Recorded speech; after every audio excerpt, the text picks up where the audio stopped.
It's a brand new year, and my father is here, and we're buying a stairway to Kirblog. Well, not really. I mean, you don't have to take a stairway. You can just go to my channel and watch it. Hi, everybody. It's 2016 now. We're recording this still in December. It's not even Christmas yet for us, but for you, it's a brand new year, and my father is here. Again, hi. Say hi. Hi, everyone. So, hopefully, you have already heard the one we recorded previously about growing up in the Pokemon era and making my dad suffer. I mean, having my dad beat me in Pokemon Stadium. I mean, hi. Hi. Welcome back, Dadifer, Kirbodad. How is everyone? And in case Kirb never told you, but he never beat me in Pokemon. We're ringing in 2016. So I wanted to have Dad record another one with me because while I wanted to end Pokecember with talking about just the franchise in and of itself, because there was enough to fill a whole hour talking about that, but I wanted to travel back a little even further in time before Pokemon hit the US and just talk about a particular thing that really helped bring us together, and that was playing a lot of video games together. And what are you doing to my setup here? Nothing. Okay, Sorry. it's okay. Fidgeting. I'll forgive you. Somewhere in my black heart, I'll forgive you. So I wanted to talk with Dadifer, with Kirbodad, with Victor, as the Holy Mother likes to call you, Victor, about gaming. So, Dad, hi. Hi. I'm Hi. here. You're listening. I'm not saying anything. I'm waiting to the part where we played Buster Bunny and I played the game and you jumped. You're already getting ahead of yourself. Well, I actually want to go to before I even came into existence. What was your experience with playing video gammon back in the 80s? Before, when I was just a twinkle in your eye. It was Atari. It was, Pong. That was basically it. No Pac-Man or Space Invaders, none of that stuff. Really? No. No. We had a Pac-Man machine in the house. Like a cabinet? Yeah, we had a regular arcade game. Wow. Vic had Pac-Man. I think we also had the Space Invaders. Oh, my brother did. Yeah. Oh, wow. Those are expensive though. Yeah, I think we had two of them in his bedroom. Wow. Were they like cheaper to get back then? I guess, or. I don't remember what I paid for them. Actually, I think one was gifted to me, and I think I bought one. And we had a pinball machine. Oh, well, yeah, of course. Well, pinball is its own kind of thing, but did you play much like growing up? No. No. So did I get you into games more or less? Yeah, okay. I had one of the first Atari consoles, and I remember we bought it at a store called Fortune. Said it was $99 back then, and wow. This was probably in the early '70s. But all you could play was Pong. And that was a 2600 Atari.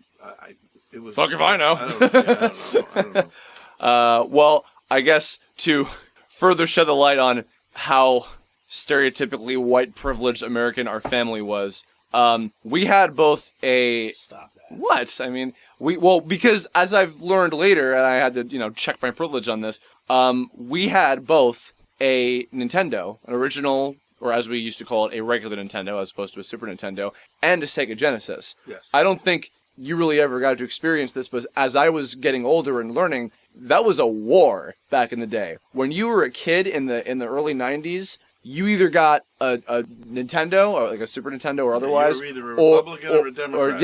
Exactly. or a Sega Genesis. No, but we had both because... well, Allie had... I think Allie had the NES. I never played games with Allie. I just remember... Allie's my older sister, by the way. I just remember... we got a Genesis in one of our early houses. And then we that was to play Sonic. Yeah, the Sonic machine. Came Knuckles, and then it had the piggyback cartridge. That's right, Sonic and Knuckles. Yeah, that's right. I remember all of that. Yeah, I'm actually impressed that you remember that. So now, what was Tiny Toons was which system? Then? That was Sega Genesis. Okay. So Dad and I had an NES, which I believe I inherited from my sister Allie. No, you know what? I just realized I did get the Genesis from Allie because she used to play Michael Jackson's Moonwalker on that. So I think that when she was doing high school and probably she was doing a lot of theater and she was filming Pete and Pete. For those of you who don't know that already, my sister Allison was Ellen on the Nickelodeon sitcom Pete and Pete. So she was probably busy filming and doing a lot of shit, didn't have a lot of time for games. But in one of our early houses, we had our Genesis set up, and I got Sonic as my first big thing because I was really, really big into Sonic and the cartoons were airing at that time. But we probably rented a lot of stuff on those systems, and I can't remember if we owned what Dad is referring to, Tiny Toon Adventures Buster's Hidden Treasure for the Sega Genesis, and the Tasmania Genesis game as well. We started out with the game. We rented it. That's when there was a company around called Blockbuster Video. Ever heard of that, kids?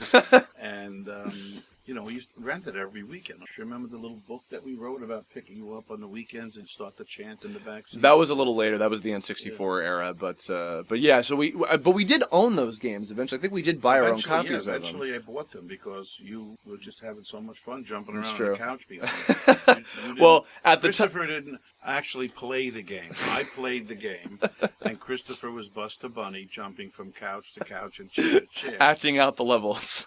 As well as Taz. Yeah. Well, which one did we get first? Do you remember? I think we had them both at the same time. That would have made sense because both of those shows were airing at the same time. Yeah. I enjoyed Taz. Taz was a great game.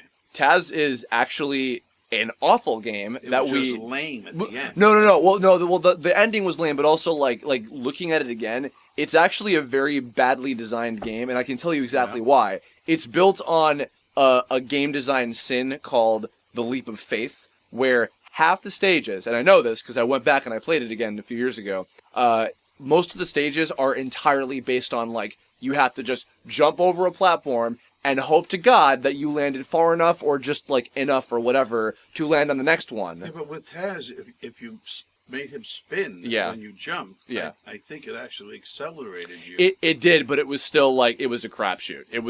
That game, objectively, is badly designed. But we were into it because I love Taz. Taz was my favorite Looney Tune. Well, if you remember, it took us almost a year to get through the mine. Exactly. Yeah. Mine? So getting his head chopped off. Yeah. There was those of you who have never played this game before. Basically, the plot was Taz goes out looking for a bunch of eggs belonging to this giant bird that he wants to eat or whatever. So he travels across Tasmania, and so he goes from like the desert to like that factory for a little while. Right. There was the ice. Factory was good. I liked the factory. Factory was kind of tricky, but then there was the ice level where he fell in the water and he comes out in a little ice cube. Right. And there was a jungle, and then the thing that was killing we'd go through this game, like the first like 2/3 of this game, like 700 goddamn times, and then we get up to this mine. And did you have to like write down the order of like what you did to get through it? Like how did you remember? It was all hand-to-eye coordination, and I mean we were at that level so many times where the coal car would go up and down and up and down. Yeah. And you had to go faster and slower, It got faster and slower. And if you screw up once, you die immediately. Like, this level was impossible. We finally got to the end of that level, and then after that, it became very easy. No, the next one after that was there was the elevator mineshaft stage, which we were caught in for a little while. And then I think after that, was just, like, the temple, and there was that, like, green, like, statue Taz that we had to fight against or whatever. Yeah, on the logs, jumping in and out of water. That was the jungle. jungle. That was early. That was an easy level. That one was kind of fun. And then jumping on the branches with those little mice. The bush rats. Yeah. They had all the characters from. No, it's funny. I think we saw the characters in the game before I even saw half of them in the show. And I was like, oh, it's the kid with the bow and arrow set, and it's the. No, you know what I just remembered too? We were so obsessed with that game, we made a board game out of it. We like got like a giant piece of oak tag and like a little thing. Way too much. Why you helped me design it, for Christ's sake? Oh, okay. When you get embarrassed now, okay. But and then the sad thing was, I think Allie might have been with you when you did this because I think she helped take the pictures or something. You beat Tasmania before I was there with you to see it. Yes. So do you want to shed some light on that? I took pictures of the screen. Was Allie there with you? No, I took pictures of the screen. This was when we lived in the house on Norton in Northport. I was still home. Yeah, and it was. But no, we spent like a good part of like a year trying to beat this game. And were you just like, you know what? I just feel like sitting down and playing this like by yourself. Like you were just shooting the shit, I guess. And I wanted to get to the next level, without you, so that when you were there, I could show you where I went. And that's how I figured out the mine. Oh, so you memorized everything. Wow. Like, you must have had a lot of time on your hands. But, we were very sad when we learned that the ending was... the final boss of the game was this giant bird who just is, like, swiping at you with its claws or whatever and just, like, being a pain in the ass. It's totally lame. And then, And then it would fall over and come back. And so Taz gets his egg, and then it hatches, and then... That was it. That was the egg. And it just chases him around. The egg thought, Taz was the mom. And it was just like, wow, we spent... now that I think about it, that game sucked. It's such a waste of a year. But then Buster Bunny, Tiny Toon Adventures. They were around the same time. I don't know why. Probably, yeah. I mean, that would have made sense. That was like early '90s, like '90, like 2 or 3 the or game something. that I remember you finally getting into and playing. Well, hold on, before was it on 64? No. No. Was it Star Fox? No, that's N64. We're took a picture of you. Yeah, but we're getting ahead of ourselves. I want to talk about, because you were bringing up Buster Bunny before. You're so enthused, I can tell. Yeah. Tiny Toons, we had a lot. Well, I think you probably watched the show with me a little bit as well. Yeah, but of course. Yeah. With Steven Spielberg back when he was making cartoons, bizarrely, or producing cartoons anyway. But Buster's Hidden Treasure, that is actually a very well done game. Now that was the one with the girl with the blonde braids kept chasing him around. Yeah, that was Elmira. Yeah, she was. That was like way at the end. Yeah, that was another one we spent a lot of time on because like it was pretty difficult, like consistently all throughout. We'd start. I don't know if you're alligator level they had. That was underwater. Yeah, but I don't know if you remember this kind of joke we had, but so. On my mom's side, we had some family members in Arizona, which at the time I associated with beautiful sunsets over a gorge or whatever. And so in the early levels, there was like just the generic like green, like going through like the platforms or whatever. And then there was the version of those stages with the sunset. Right. And our affectionate name for those levels were, it's the Arizona levels because of the sunset. But they had cactus also on that level. No, I think it was just a regular field. But it had the what was it? It had like the da da da da da ba ba da da da da da da ba ba ba da ba ba, which I when I was going back and shortly before I moved to California, I was going back and watching all of the old Tiny Toons episodes again, and that tune that they used in that level was background music in some episodes of the show, and I was like, it's the Arizona levels, Dad, look, you know. That's where it came from. And then I think the whole like plot was that like there was that crazy scientist who was like hypnotizing all his friends. And they had like the little helmets on their head. You remember that? Yeah. So about like Dizzy in the forest, little crazy purple. Now that was the guy. one with I think the last level you had the scientist mustache, bald head. No, that's Dr. Eggman. That was from Sonic. Oh. Okay. No, but there was also an evil scientist in Tiny Toons. Well, don't forget you portrayed the part of Dr. Eggman in our great Sonic movie that will never go on the internet. No, I agree. And neither will the Pokemon ones. That was another one. I remember. I think that we got stuck a couple times. We got up to a part. It was like a sunken ship level with Montana Max was in it, and there was like the water spouts like going up. And we were getting stuck on that for a while. But that game had a password system, so we could get back to where we were. And I think I was going. It might have been that same sitting. No, there was one time we had so many codes. We were like, really. Yeah, we were like, which one is what? Where? Yeah. It's funny. I remember. Actually, a little funny story for you. I didn't tell you this. So I went to go see the Bugs Bunny at the Opera show at the what the hell is that big soundstage in California? The one that's in like every classic Looney Tune cartoon. You know what I'm talking about? The big awning and all that. I went to go see this amazing orchestral show where... You're not talking about the Chinese... No, not the Chinese theater. No. It was like a sound stage. I can't remember what it's called. Every comment will crucify me. Whatever. It was this amazing Philharmonic orchestra that did, in sync with, they had the footage of all the classic Looney Tunes playing up on the screen. They were doing the background music in sync with it. They did like What's Opera Doc and all like the classic ones. Really? And there's this one... where I it's a classical piece. I can't remember what it's called, but it's a Isn't that like Nutcracker Suite? It might have been part of Nutcracker, so not our classic one that we know, but Did they do William Tell Overture? What No, they did not do that one, but we're gonna talk about that too. That was on one of the video games. No, right? well, getting ahead, but we'll talk about that too. But I was gonna say is that when I heard that theme when I was going to the show, It went back to the all I could think of was the password screen in Buster Bunny, because the password was like 20 characters long. It was so difficult. It was 4 letters, 4 different times. It might have been more than that even. I think it was like, yeah. But I think maybe even in that same sitting where you beat Taz, I think you got ahead of where we were. I think you got past some like snow levels. And then the final stage of that one was the factory. That was where Elmira was chasing us around, and that was impossible. And then the final boss was Montana Max in the big robot suit. We had to jump on his head. Right. And same thing, that had some music in it's it. all coming that back. Was, I know, yeah. It's been years. Why? Oh, God, it's all coming. Flashbacks are killing me.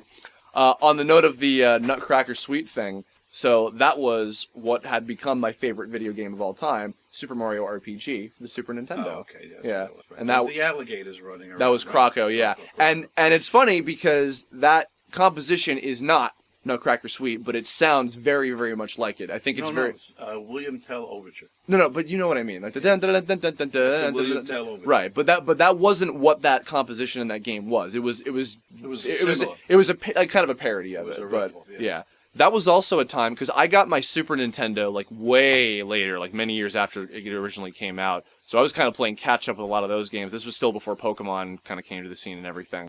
But we used to still rent a lot of games from Blockbuster over and over. And that game in particular, I would keep renting, and like a new file would be on there and Well, all I that. think in the beginning, too, before we bought a game, I kind of remember renting a game system also Yeah. at Blockbuster. There were a few times. Well, to make sure that we liked what yeah, it was about. yeah. Well, no, I think we used to rent. No, now we're going to get to the N64. Yeah. The N64 was the system of me and my dad, probably Yeah. more prominently. Even because we had some good times Yeah. with the Sega Genesis, but that was our system.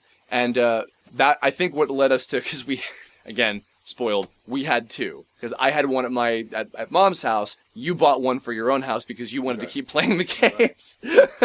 And we still have one, right? You still have one. It doesn't work anymore. We went through, I think, like 3 different systems because they kept breaking. And yet, That's the one that was shaped like a cube? No, that's the GameCube. No, that was afterward. But Right, that went to DVD. no, actually, it didn't have it didn't have a DVD player on it. PlayStation did, but Did we get one of those? yeah, we did. PlayStation we'll get to, but N64, that was like the big system. That was like late '90s. It's funny. Earlier today, we were reminiscing about when like Dad was kind of moving around in different places on Long Island. You moved to like 3 or 4 different places over the course of like 10 years or so, and but I distinctly remember each one by whatever the games are that we played. That we played at that time. Yeah, but I got my... Oh, no, actually... You sound like a gypsy. traveling around Each time doing we doing moved- your each beautiful time we moved, your it was an dance. upgrade. Yes. Were you doing your mystical enchanting dances to people as well on the Yeah. side? Yeah. But what was it? Let me think. No, before we got our N64 though, I remember one year, I think this was like 96 or something, you couldn't get an N64 for Christmas because it was selling out Right. everywhere. And so you gave me and it was very sweet, but you gave me a little note where it was like, hey, Santa Claus couldn't get you an N64 this year, so here's Sonic 3D Blast on Sega Genesis instead. And I'm like, oh, that's okay, don't worry about it. And that game was awful. But it was still very well-meaning. And then the following year we got an N64, and my first 2 games were Super Mario 64 and Star Fox 64. The latter of which we played the shit out Star of. Fox. Yeah, and we did that together all the time. Talk Yeah. about being spoiled. When that came out, Mhm. you had, at my house, a 55-inch rear projection screen television that weighed about 3,000 pounds. We talked about it in our last one, in And case you missed boy, that. We would turn the lights off in that room, and it was like flying through space. Yeah, but you would Hey, like. Fox, get. Oh, why are ships coming out of the base? No, it's funny too. That also had a very lame ending. Isn't it the big No, brain? no. That was cool because then the dad came back. Remember, they fly out of the exploding planet and everything. That was a cool Didn't they ending. blow up? It was like a big brain. Well, the Andros was the bad guy. It was the Okay. big monkey It was- face. okay. See, no, this was the thing. This I is what remember this a is. brain, I This don't yeah, this is what we figured out. Is there were because remember when you could take different pathways on the levels, and depending on like which way you entered the final planet, either the final boss would be like a robot head, or he would turn into the brain. He had like the little tentacles that would like kill you or whatever. And then if you beat the brain, then like the ghost of Fox's dad would come in and like guide you out of the exploding planet. It was really cool. It was actually kind of cool because it's like you and me, except you're not a ghost. Thank God. And we didn't play the multiplayer too much on that one though, did we? No. I think we mainly did the single player Yeah. campaign. But you were like pretty okay at that too. Like Yeah, no, we had a good time with that. Yeah. And then we had some. we had Torok, which was more your It was a game. little bloody. Yeah. I used to. What are you talking about? Cutting their heads off. Well, it's dinosaurs, whatever. I remember getting so frustrated And at that you had a game bunch of though. Dragon Ball Z. That's later. Getting ahead of yourself. That's Here we PlayStation go 2. again. Yeah. But Torok. Hey! Yeah, I know. We're gonna get there. Torok, I remember distinctly getting incredibly frustrated because you remember the N64 controllers that 3-pronged kind of claw thing. Yeah. and there were so many controls and so many weird things to And do. it had It's so like, many weapons. yeah, it was like, how do I do this? A machine gun, a pistol, a hand grenade, The knife, the bomb gun. That was the one I liked. The bomb. Yeah, yeah. It Did was we didn't beat that game though, did we? It was too We too hard. We didn't get very far at all. Yeah. No, I remember the reason is because that game needed a memory card, and we didn't have that for the N64. It would plug into the back of it, and we didn't do that. So it was like, oh, what are we gonna do Never then? saved the level. No, so that's because only certain games would require a memory card for some reason. We didn't play a lot of the bloody war games. No, not really. No. We didn't play like Mortal Kombat or anything like that. No. Really. We had the South Park game, which sucked, but that was. I don't remember playing. It was a first-person shooter. Like it was made by the same studio that did Turok. That's why it was a shooter. And there were the turkeys everywhere. You remember that shit? No, it was really disappointing. Even the two creators thought it was awful.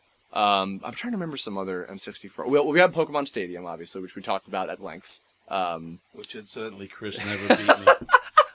Not even once. It's gonna be everything. And I was Gengar. Fucking Gengar. What? No, I'm trying to think. What else on N64 did we? Oh, Diddy Kong Racing. Of course. You remember Diddy Kong Racing at all? I could not beat you with that for nothing. Well, what we did was we had a code, and weirdly this wasn't just like a feature on the game. You had to like unlock this somehow, where you could play the adventure mode with 2 players. But the hardest part was like we beat all the levels, we got the balloons and shit, and then the second round of each level was you had to collect the silver coins, and you had to win. I just remember rushing up the hill. What was that? In one of the races, a hill. Yeah. But then I remember the ones you drove on a beach. Yeah. Chasing each other around, like big rocks. And Yeah, whatnot. yeah. And it was water, tide would come in and tide would go out. And there were the graphics were a lot of fun. That was pretty cool. Yeah. Then also there's like the boss fights, like the Triceratops going around the mountain. Exactly. Yeah, that was the one who was trying to climb the top of the mountain. Squish you if you get too close to him. Yeah.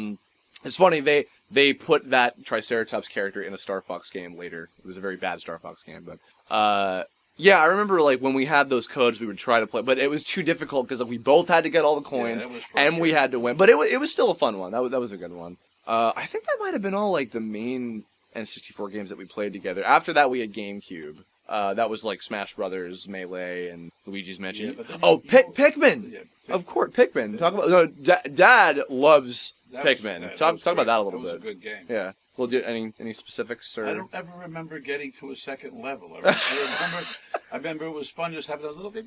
Follow you. Well, no, but you were pretty like okay at it. Yeah. But I don't ever remember like what happened at the end. I remember then you got to a point where there was like I remember it was you were picking up different pieces to fix the spaceship. Yes, that's right. Actually, I did get to the end of that because I remember getting back on the spaceship and we took off.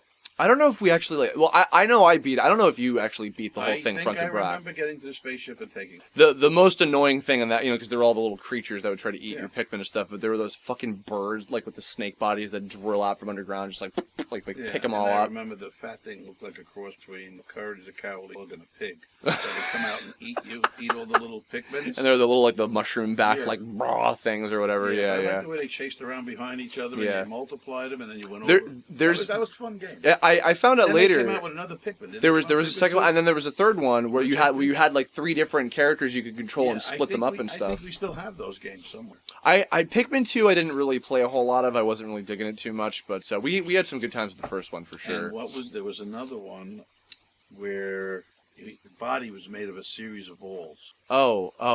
Remember they used to run? We played it a lot when little Vic was here. Oh shit! You remember what I'm talking about? Yes. Oh god. Yeah, I know.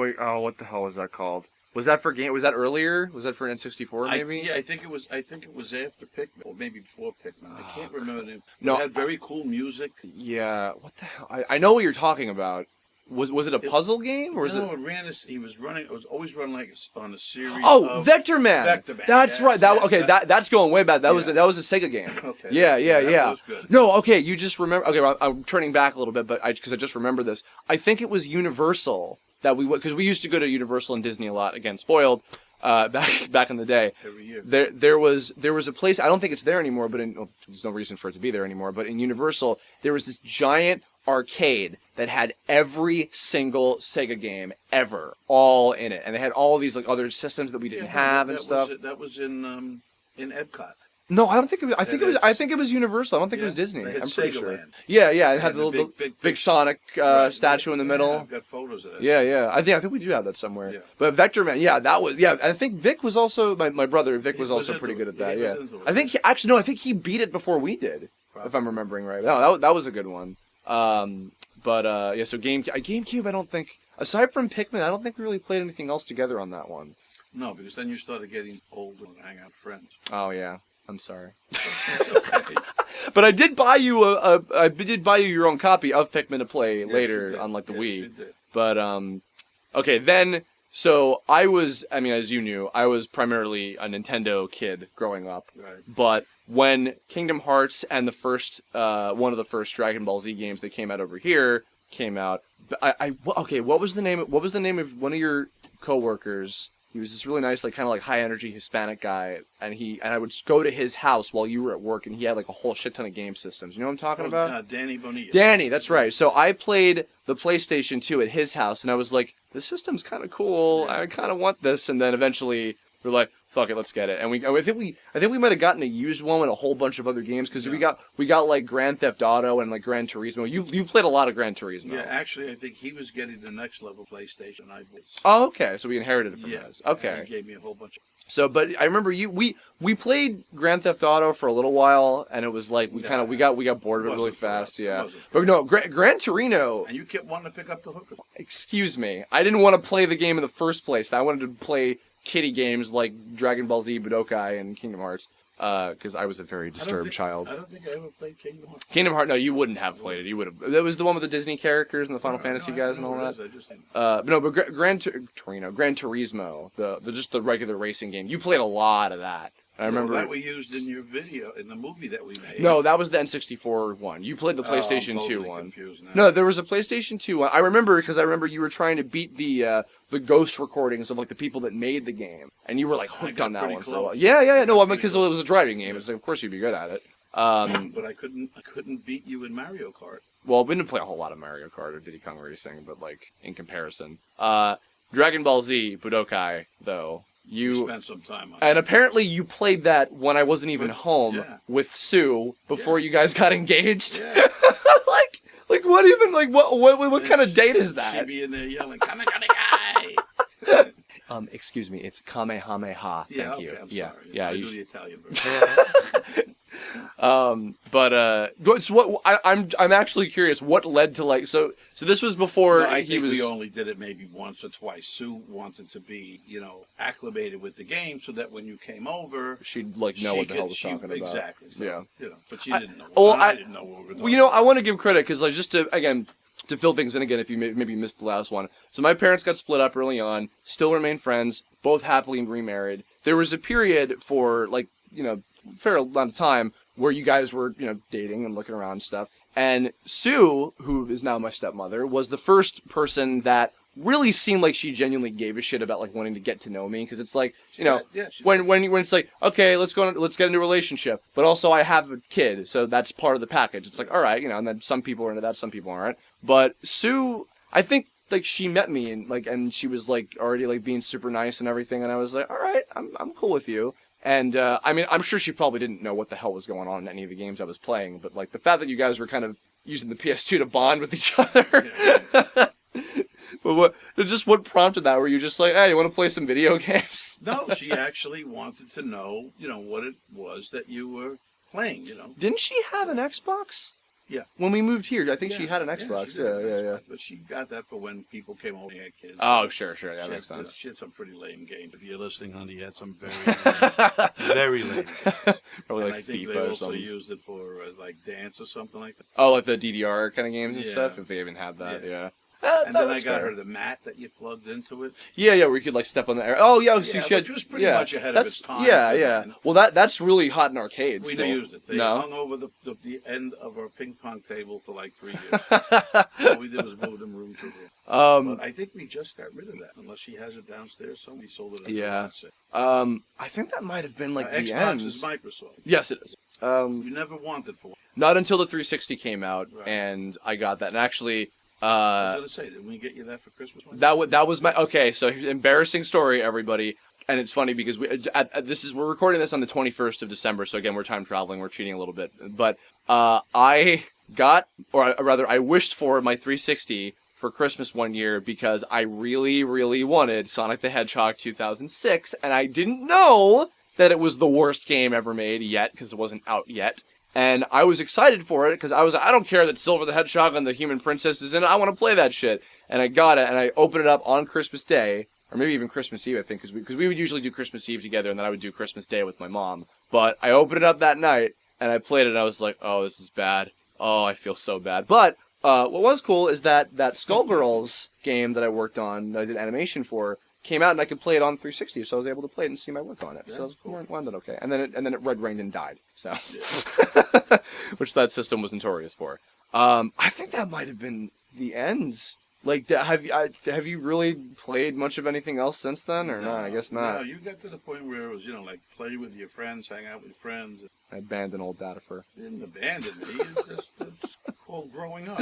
Oh, well, I mean, I don't know, but Quite honestly, I was getting tired of playing the video games myself. really? Well, because you weren't into any of the ones that I was. We'd pick your car, design your car, make it a Ferrari, and then do I mean, races. I did like and time trials. I did like watching you play Yeah, Gran 'cause you were Turismo. terrible. Well, You were yeah, terrible. well, You of used to course crash I into was the terrible. wall. Yeah. Now, and so that was the one that we used when we made our Pokemon movie. Remember when No, but it wasn't that game. It was an N64 racing game that I think we just rented. But it was very interesting. What we had to do was the Pokemon took over our apartment. This was in the movie we made. If you missed the last one, we were Mike talking Lucas, about. if you're familiar with Mike Lucas, Chris's longtime friend, Mike Lucas was laying down on the side of the bed, No, but that was the second one he was in. I think it was me doing it. working the controller. Yeah. I thought it was. No, Mike came in the second one, but we Well, rented. they took over the computer system and they were playing the cars and he turned them around and was driving the Yeah, wrong and way just in bashing them into the traffic, walls and shit. and It was Yeah. actually a good. It was pretty a funny. Good segment Yeah, of our homemade movie. that you will never see ever. So I downloaded to YouTube. And Chris goes back to You LA. will never find out how to do I that. have the master copy. But you will never find out the method of converting that to a video file and uploading it anywhere. Okay. My Yeah. wife happens to work for CBS Television and Internet Technology. I'm sure I've she can issued the figure it out. challenge now. Yeah, She you're can not. figure Yeah, it I'm not letting you put those up anywhere for anything. There's no way. I'll send it to you first. Nope. You can send it to me, and then I'll keep them. I'll delete them and keep them stored away forever All right. into the depths of nothing. You don't want to even put up the clip of Mike Lucas with if anyone knows what a colander is, something that you rinse spaghetti out. What? A colander. What are you talking about? That's what you put spaghetti in when you. Oh, when we were trying to capture the Pokemon and shit. No, but that was what we gave him as a helmet. Remember, you had that. Oh, well, no. What did Yeah, you had like a pan or something? What did you have? I don't know what the hell. And then Things out of the kitchen, I was but- pacing around. And you were like, "Can you stop pacing? I feel like I'm in a Mel Brooks movie." Which I don't know why you thought I would get that joke at like 10, but No, but whoever watched the movie that was an adult thought it was great. yeah, Mike had what was Mike using as a weapon? probably like a squirt gun or some shit. I don't even No, know. I think he had like the chrome pipe from my vacuum cleaner. It was like so. Makeshift. It was. Oh God, yeah. I'm really trying to remember if there were any other like major games that we played together. Well, Pokemon Stadium, I think, was probably the one that you remember the most, just because of You never beat me. I did though. I beat you. I did once or twice maybe. Or Monopoly. Well, Monopoly.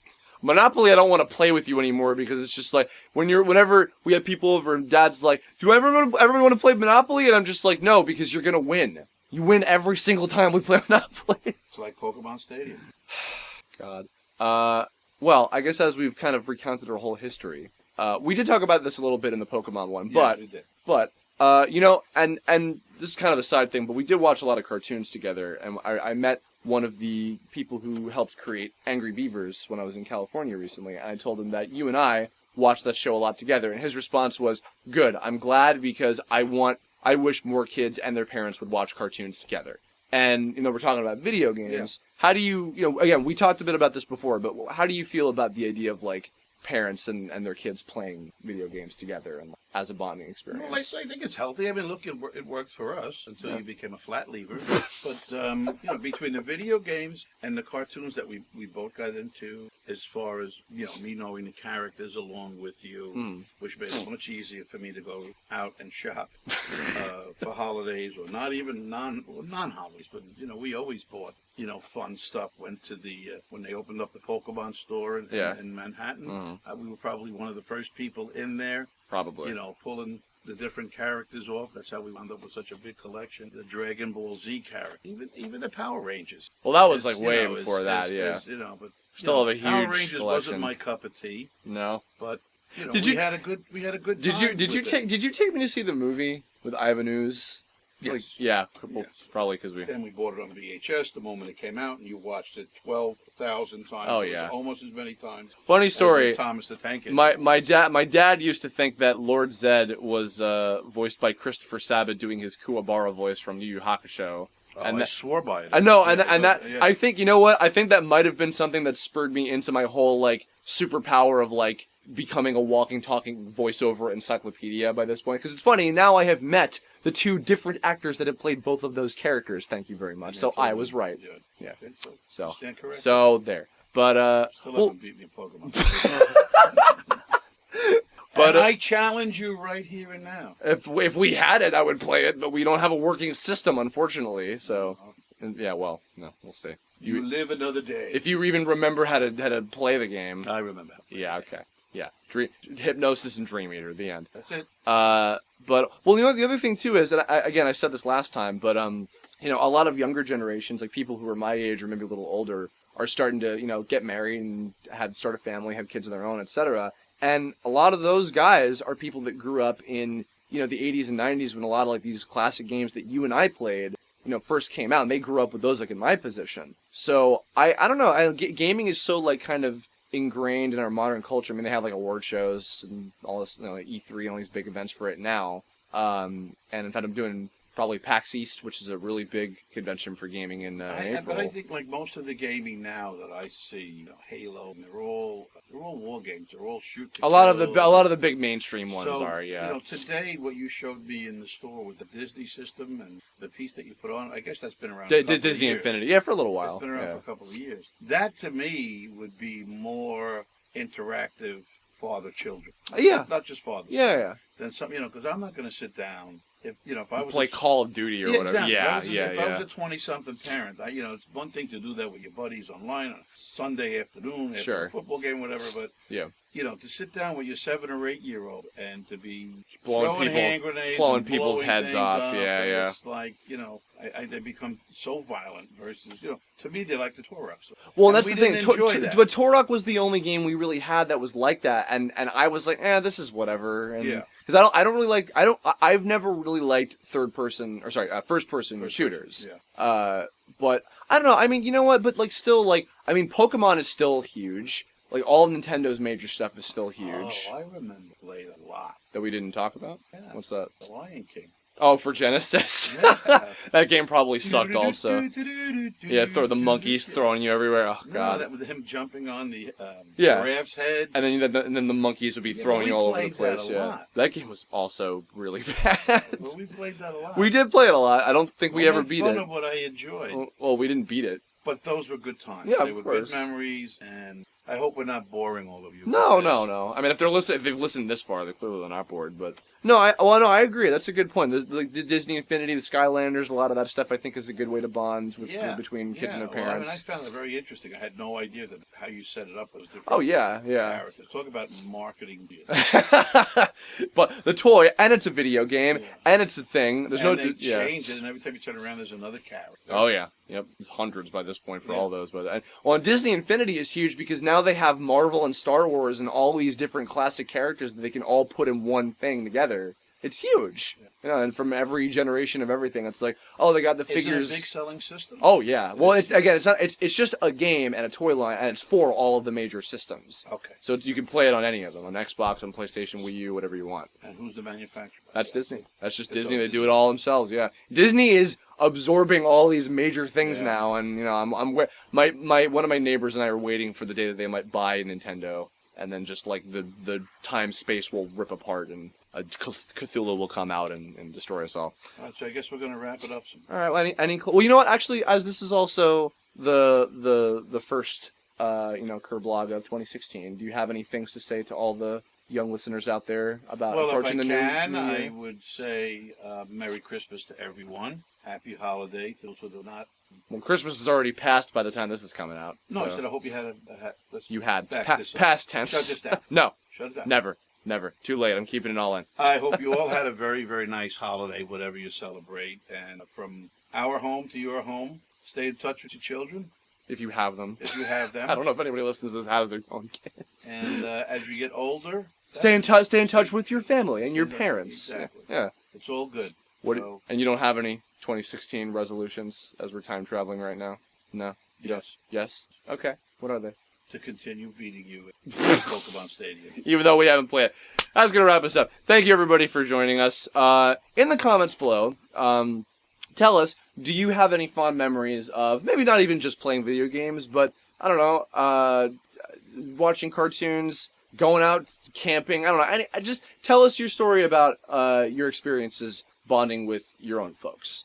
Let us know in the comments. And now, again, as we were approaching, and whether we entered the new year at this point, sorry. If you have ideas and suggestions for future Kirbodad topics, leave a comment about all of those as well. Thank you again all for listening and tuning in, and whether you're a new listener or an old listener, sticking around since the beginning, whatever. Always appreciate it. Feel free to hit me up on Twitter, Tumblr, Facebook, whatever you want for future Kirbodad topic suggestions. Dad, thank you for joining me. Well, I'd like for everyone to keep out for my new blog coming out, Kirbodad. I'll be get their hopes up. I'll be giving tips as to how to sell cars, how to go into your parents' wallet at night when they're sleeping, and use their credit cards and whatnot. Soupy Sales did that. Yeah, I know. You're a horrible influence. Just kidding. Don't get their hopes up. It's been fun. Happy 2016. And if you don't want Kirbodad on anymore, you can write that into Kirb, and he'll definitely get rid of me like he got rid of me and my partner. Well, you might be coming to visit next year or this year. So maybe when you're here, maybe we'll do another one together. Okay. When I'm here. No, when you're there. We're in New York right now. Time travel. Anyway, goodbye everybody. Fare thee well, etc.